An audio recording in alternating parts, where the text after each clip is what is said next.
কবরের চাপ থেকে কারা রেহাই পাবে? একটি বক্তব্যে শুনেছিলাম কবরের চাপ নাকি সবাইকেই দেওয়া হবে। ভাইরা আমার, কবরের আযাব, বিশেষ করে কবরের প্রথম চাপ, আযাবটা শুধুমাত্র পাপিষ্ঠদের জন্যই হবে, কিন্তু কবরের যে একটা চাপ থাকবে, কবর প্রথমেই একটা চাপ দিবে। যারা কবরস্থ হবে না, বারজাখী জীবনে যে যেখানে তার ধ্বংসাবশেষ থাকুক, সেখানে একটা প্রেশার প্রত্যেকটা মানুষকে দেয়া হবে, একটা চাপ থাকবে। একটা হাদিসে আসছে, নবী করিম সাল্লাল্লাহু আলাইহি সাল্লাম বলেছেন, এই চাপ থেকে কেউ রেহাই পাবে না। যদি কবরের চাপ থেকে কেউ রেহাই পায়, তাহলে সে সাদ ইবনে মুআজ রাদিয়াল্লাহু তাআলা একজন সাহাবীর কথা বলেছেন, তিনি পাবেন। এছাড়া আর কেউ কবরের চাপ থেকে রেহাই পাবে না। তবে এটা আলমুল গায়েবের বিষয়, কেমন হবে সেটা একমাত্র আল্লাহ ভালো জানেন। এটা ঠিক, যারা ঈমানদার তাদের চাপটা হবে সহনীয়, যারা বেঈমান তাদের চাপটা হবে অসহনীয়। এই জন্যই কবরের এই জগৎটা সম্পর্কে সবচেয়ে বেশি ভয় পেতেন সাহাবায়ে কেরাম এবং খুদ রাসূল আকরাম সাল্লাল্লাহু আলাইহি ওয়াসাল্লাম সাবধান করতেন। তিনি বলেছেন, কবর হলো আউয়ালু মানাজিলিল আখিরা, আখিরাতের প্রথম ধাপ। যে ব্যক্তি এই ধাপে পার পেয়ে যাবে, তারপরে সব ধাপগুলো সহজ হবে ইনশাআল্লাহ।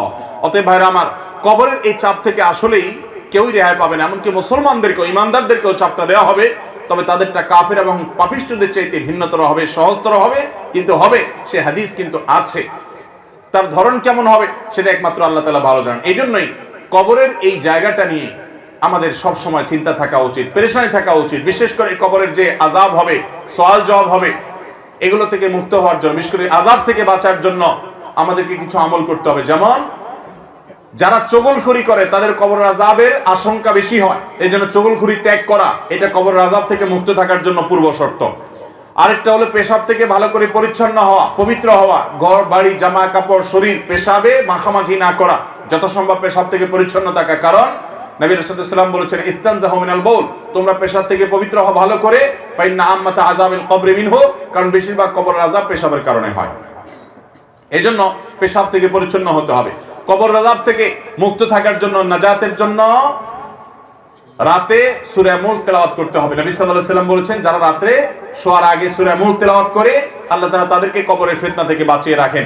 ঠিক একই ভাবে কবর আযাব থেকে বাঁচার জন্য সাধারণত যে কোনো গুনাহ থেকে আমাদের বেঁচে থাকতে হবে। আল্লাহ তাআলা আমাদের সবাইকে সেই তৌফিক দান করুন। তাহলে ভাইরা আমার, কবরের যে চাপের কথা বলা হয়েছে, হাদিসের ভাষ্য মতো সেটা সকলকে দেওয়া হবে, এমনকি ঈমানদাররাও সেটা থেকে রেহাই পাবে না। এই জন্যই সাহাবায়ে কেরাম অনেক ভয় পেতেন কবরের জগৎ নিয়ে। এইখানে নাজাত তো বাকি সবগুলো নাজাত। আল্লাহ আমাদের সবার কবরের জগৎটাকে সহজ করুন এবং বারজাখী জীবনে আমাদেরকে আল্লাহ তাআলা সকল আযাব ফিতনা থেকে বাঁচিয়ে রাখুন। সূরা ইনফিতারের শেষ আয়াতে আল্লাহ তাআলা বলেছেন, সেদিন কোনো মানুষ অন্য মানুষের জন্য কিছুর ক্ষমতা রাখবে না। অথচ এই দেশে কিছু পীর সাহেব বলে থাকেন, হাসরে পৌঁছাতে পীরেরা শাফাআত করবেন। এটা কতটা সঠিক? পীর সাহেব নিজের চরকা তেল দিয়ে কুল পাবে না। পীর সাহেব নিজের চরকা তেল দিয়া কুল পাবে না। পীর সাহেব কোত্থেকে আপনাকে রক্ষা করবে? আপনি পীর সাহেব রে গাছের লাউটা আগে আগে দিয়ে আসতেছেন, আপনি পীর সাহেব রে গরুর দুধটা আগে দিয়ে আসতেছেন, সবকিছু দিয়ে আসতেছেন এই আশা যে আপনাকে আখিরাতে সে বাঁচাবে। আপনি দেখবেন পীর সাহেব ইয়ামসি ইয়ামসি করতে করতে পাগলের মতো দৌড়াচ্ছে। ভাইরা আমার, আমাদের নবী সাল্লাল্লাহু আলাইহি ওয়াসাল্লাম ছাড়া অন্যান্য নবী রাসূলগণ পর্যন্ত বেকরার থাকবেন, অস্থির থাকবেন, ইয়ামসি ইয়ামসি করবেন। সেখানে আপনার পীর সাহেব কি করবে? যদি কোনো পীর সাহেব এরকম কোনো ওয়াদা করে, এটা মিথ্যা ওয়াদা। কোন পীর সাহেব নিজে থেকে কোন মুরিদরে পার করে দিয়ে দিবেন, জান্নাতে নিয়ে যাবেন, এটাতে করে নিবেন, সেটাতে নিবেন, সুপারিশ করবেন, এগুলো মিথ্যা কথা। কোরআন হাদিসের আলোকে বোঝা যায় এরকম কোন ক্ষমতা পাওয়ার তাদের হাতে। অতএব আল্লাহ এই সমস্ত বিভ্রান্তি থেকে আমাদেরকে বাঁচার তৌফিক দান করুন। না জেনে কুকুরের মাংস খেয়ে ফেললে গুনাহ হবে কিনা? না জেনে যদি কোনো হারাম গোশত আমরা খেয়ে ফেলি বা কোনো হারাম খাবার খেয়ে ফেলি, না জেনে খেয়ে ফেলেছি, তো আল্লাহ তাআলা মাফ করবেন। কারণ না জেনে ভুলে যদি বান্দা কোনো কিছু করে ফেলে, আল্লাহ তাআলা সেটার জন্য পাকড়াও করেন না। নবী করিম সাল্লাল্লাহু আলাইহি ওয়াসাল্লাম হাদিসও আছে, কোরআন কারীমে আল্লাহ রাব্বুল আলামিন আমাদেরকে দোয়া শিক্ষা দিয়েছেন, রব্বানা লা তুআখিরনা ইন নাসিনা। আল্লাহ, আমরা যদি ভুলে যাই তাহলে আপনি আমাদেরকে পাকড়াও করবেন না। অতএব ভুলে গিয়ে কেউ কিছু খেয়েছে অথবা না জেনে খেয়ে ফেলেছে নিজের অজান্তে, তাহলে তার গুনাহ হবে না, আল্লাহ তাআলা তাকে মাফ করবেন। কিন্তু ঈমানদার, তিনি খাবার যাচাই করে চেক করে খাওয়ার চেষ্টা করবেন। সম্প্রতি এই যে কুকুরের গোশত নিয়ে যে তুলকালাম হলো, কুকুর না খাসি, এটা কি সত্য না ভুয়া, এটা কি আপনার আসলে কুকুর ছিল নাকি খাসির কুকুর বানানো হয়েছে, অনেক কথা হচ্ছে। কিন্তু আমরা যেভাবে নাক সিটকাচ্ছি, আমার খুব ভালো লাগছে যে বাংলাদেশে মানুষ হারামকে এই পরিমাণ ঘৃণা করে। আলহামদুলিল্লাহ, কুকুরের গোশতের প্রতি আমাদের এত বেশি ঘৃণা এটা হারামের প্রতি ঘৃণার প্রমাণ কিনা?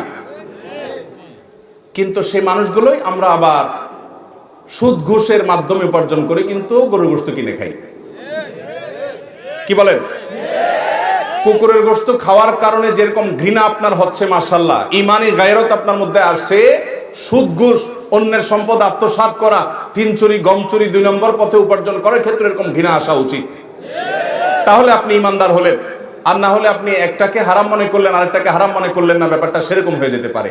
আল্লাহ আমাদেরকে সব হারামের প্রতি ঘৃণা আমাদের সৃষ্টি হয় সেরকম ঈমান তৌফিক দান করুন, সেরকম তাকওয়া আল্লাহ আমাদেরকে নসিব করুন। আজকাল অনেক বক্তা কীর্তিমতার সাথে কথা বলেন, দর্শক আকর্ষণের জন্য দৃষ্টিকটু অনেক কাজ করেন, অনেকে ঠোঁটে লিপস্টিক পর্যন্ত ব্যবহার করেন। তাদের এসব কাজ কি ইসলামে জায়েজ? ভাইরা আমার, খুব বিব্রতকর প্রশ্ন এটি। আল্লাহ মাফ করুন, লিপস্টিকের কথা আমিও শুনেছি এবং কিছু কিছু ভিডিওতে খেয়াল করেছি যে মনে হচ্ছে লিপস্টিক টাইপ। ঠোঁটে পুরুষ মানুষ হয়ে লিপস্টিক যদি দেয়, এটা তো হিজড়া। এটা কিসের বক্তা, কিসের আলেম? আবার নবী করিম সাল্লাল্লাহু আলাইহি সাল্লাম বলেছেন, লানাল্লাহুল মুতাশাব্বিহিনা মিনার রিজালি বিন নিসা, যে মহিলারা, যে পুরুষরা মহিলাদের বেশ ধারণ করে, আল্লাহ লানত তাদের উপরে পতিত হয়। এখন ঠোঁটে লিপস্টিক লাগানো মানেই সে মহিলা হওয়ার চেষ্টা করছে, আমি তা বলছি না, কিন্তু ইচ্ছাকৃতভাবে এটাকে আপনার, যেহেতু মহিলাদের প্রসাধনী তারাই সচরাচর ব্যবহার করে, সেটা যদি ব্যবহার করে, টেলিভিশন চ্যানেলগুলোতে অনেক সময় আপনার অনেকে লিপস্টিক দেয়। আমি টেলিভিশনের জীবনে বহুবার গেছি, আমি জীবনে কোনোদিন দেই নাই আলহামদুলিল্লাহ। হয়তো অনেকে ঠোঁট একটু বেশি কালো, তো আল্লাহ তাআলা যেভাবে বানাইছেন সেভাবে থাকবে। তাই বলে পুরুষ হয়ে মহিলাদের বেশ ধারণ করা, এটা কোনো ভালো চরিত্র হতে পারে না। আপনার যা আল্লাহ তাআলা দেন নাই সেটা আপনি জাহির করার যে অপচেষ্টা করছেন, বিশেষ করে সেটা যখন মহিলাদের হয় সেটা ধারণ করার চেষ্টা করছেন। যদিও এটা আপনার লিপস্টিক দিলেই সে মহিলাদের বেশ ধারণ করে ফেলছে, আমি হুবহু সেটা বলছি না, কিন্তু জিনিসটা তো মহিলাদের এবং মহিলারাই এটা ব্যবহার করে, অতএব সেটা আপনি ব্যবহার করছেন, এটা তো আপনার সাথে যায় না। মানুষকে আকৃষ্ট করার জন্য বক্তব্য দেওয়া, ভাইরা আমার, এটা তো খুব ভয়াবহ একটা বিষয়। বিশেষ করে কথার মধ্যে কৃত্রিমতা সৃষ্টি করে কথা বলা, কিয়ে বাকিয়ে, চাবিয়ে চাবিয়ে, চিবিয়ে, আপনার প্রয়োজন ছাড়া আপনার তাকাল্লুপ করে, কষ্ট করে করে শব্দকে ভেঙে চড়ে, আজকাল এক শ্রেণীর যুবকরা এই সমস্ত কথা বলে, বাংলা বলে না ইংরেজি বলে, বোঝার কোনো উপায় নেই। এখন আমরা যদি কেউ এরকম কোনো কথা বলি, এটা অবশ্যই অনুচিত। নবী করিম সাল্লাল্লাহু আলাইহি সাল্লাম সহিহ মুসলিম বর্ণিত হাদিসে বলেছেন, হালাকাল মুতানাত্তিউন, যারা কথা বলার সময় এরকম কৃত্রিমতা সৃষ্টি করে কথা বলে, এরা ধ্বংস হয়েছে, এদের ধ্বংস অনিবার্য। আল্লাহ আমাদেরকে মাফ করুন।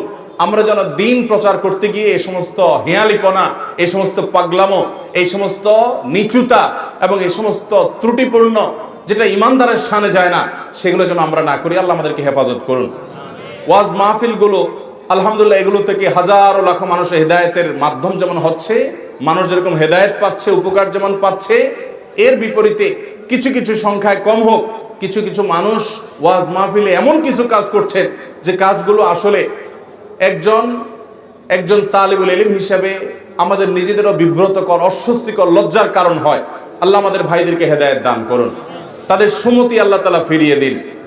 ওয়াজ মাহফিলে টাকা পয়সার জন্য দর কষাকষি করা, সেটা আবার চড়া মূল্য, বিশাল অঙ্ক হাঁকিয়ে, আবার সেটা চুন থেকে নুন খসলে এটার জন্য ঝগড়াঝাটি করা, এই সমস্ত জিনিসগুলো ইসলামের ইতিহাসে দিন প্রচারের নামে এই যে লিপস্টিক ব্যবহার করা, এই যত রকমের পাগলামো ছাগলামো হেয়ালিপনা আছে, আমার মনে পড়ে না পৃথিবীর ইতিহাসে কোন সমাজে দিন প্রচারের নামে এরকম ছাগলামি এবং পাগলামি কখনো হয়েছে। আল্লাহ আমাদের ভাইদেরকে হেদায়েত দান করুন, আল্লাহ আমাদেরকে হেদায়েত দান করুন। যদি কারো আর্থিক অবস্থা সংকীর্ণ থাকে এবং বাবাও কর্মজীবী হয়, এমত অবস্থায় তার জন্য স্ত্রীর ভরণ পোষণ আগে নাকি বাবা মার? বাবা মার প্রতি সদাচরণ করা এটা ফরজ, বাবা মার প্রতি আনুগত্য করা এটা ফরজ। কিন্তু যদি এমন হয় বাবা মার চলার মতো ব্যবস্থা আছে, তারা কর্মজীবী, তাদের উপার্জন আছে, তাদের মাস চলে, কিন্তু আপনার স্ত্রীর তার ভরণ পোষণ দেওয়ার মতো উপার্জন শুধু আপনার আছে, তাহলে আপনি স্ত্রীর ভরণ পোষণ দেওয়াটা আপনার জন্য আবশ্যক। মা বাবাকে ভরণ পোষণ দেওয়াটা আপনার আবশ্যক না, যেহেতু তারা তাদের যা আছে তা দিয়ে চলতে পারেন।